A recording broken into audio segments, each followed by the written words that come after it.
Ассалаумағалейкум ағайын, қалайсыздар? Құрметті менің көрермендерім. Бүгін мына сіздерге 200 литр бочкеден астау жасауды көрсетіп, бір жағынан өзімнен ыңғайлысы осы болды. Бір бочка 3300 теңгеден алдым. Бошым бер жақына.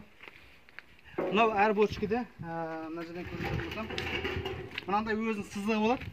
Арнайы мына сызығы. Көріп тұрсаңыздар, осы сызықты бірінші әдемілеп болгаркамен кесіп аласыздар. Ең оңай жол сіздерге. Бер жақында кесіп болғаннан кейін, мына кескен шетіменен жалпы 57 сантиметр шығады. 57. Именно бер жақында 57 сантиметр шығады. Соның отмет қойып аласыздар да, мынандай жалпы өйстіп ровно кесіп аласыздар. Міне. Сол кезде мына отметка ортасын бір кесіп алғаннан кейін, мына жағын шығару өте оңай болады. Сол кезде міне мынау сияқты аккуратно әдемі болып шығады. Мынау майдыңкі жақсылап алғаннан кейін қарап жуыңыздар. Бұл отан мән беретін нәрсе бұл. Химикат па, не ма, құдай білсін, балдарыңызға зиян тимесін. Жалпы тірлік осындай отыр. Енді бұны мен алып газына кейін жақсылап жуады. Бұсылай үстіп қойып, астынан шлакабок қойып жүрем, екі жерінен.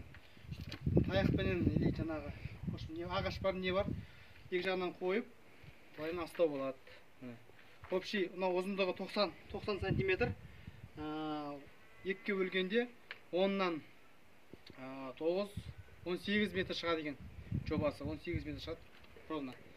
18 метр 150 басқа примерно жетеді. Бұған жемді де бересті салып, су құйсаңыздар да болады, және шөпті салсаңыздар да болады. Сосын кейін мұның астына шлакабок қою керек. Өткен мына материал қандай қаңылтыр шіріп кетеді. Сол үшін шамай астын биіктетіп, қар, не, су жиналмайтындай қылып әрекет жасаңыздар ағайын. Міне сіздер мен сабыржан бауырларыңыз, Құдай қаласа, орнатып бәріңіздің қып тағы көрсетіп болам. Каналдан замаңыздар, жаңадан қосылған көрермендер болса, подписаться етіп басылып, лайк басып, комментарий жазып қолдаңыздар ағайын. Әр қазақ бай болсын, шаруашылықтарыңыз дамысын, тек қана алға қазақ елі.